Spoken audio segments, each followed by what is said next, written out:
Samantala sa ibang mga balita naman po, nasa kritikal na kondisyon at nananatili sa ICU ang isa sa 4 na Pilipinong nasaktan sa ginawang pambobomba ng Iran bilang ganti sa ginawang pag-atake sa kanila ng Israel. Samantala, balik bansa na ang 18 OFW na papunta sa ng Jordan at Israel na na-stranded sa Dubai dahil sa lumalalang tensyon sa Middle East. Yan ang balitang tinutukan ni Brigada Jigo Custodio. Ibrigada mo! Brigada Live Report.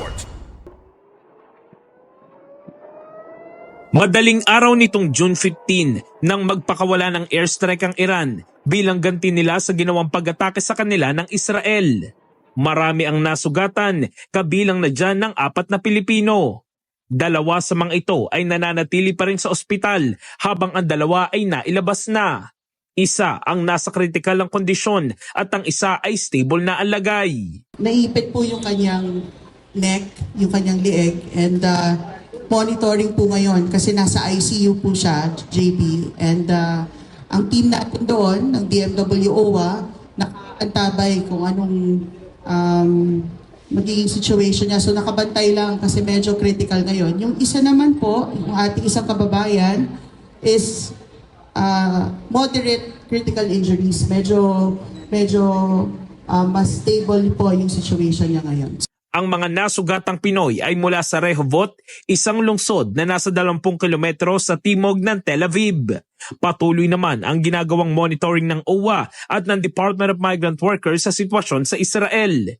Tiniyak ng DMW na handa ang pamahalaan sa posibleng mass repatriation ng ating mga kababayan na apektado ng lumalalang tensyon. We always stand ready in the event of mass repatriation.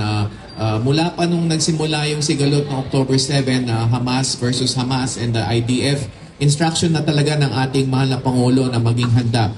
Aabot sa mahigit 30,000 ang mga Pinoy sa Israel na kasalukuyang apektado ng sigalot doon at 72 na ang humiling na mapauwi na sa Pilipinas.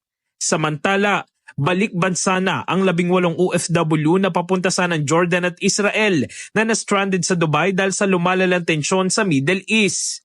Alas 9:30 kaninang umaga nang lumapag sa NAIA Terminal 1 ang kanilang sinasakyang eroplano. Ayon sa DMW, 48 oras daw mga ito na na-stranded sa Dubai Airport. Pagdating sa Pilipinas, agad silang binigyan ng 50,000 pisong tulong pinansyal ng DMW.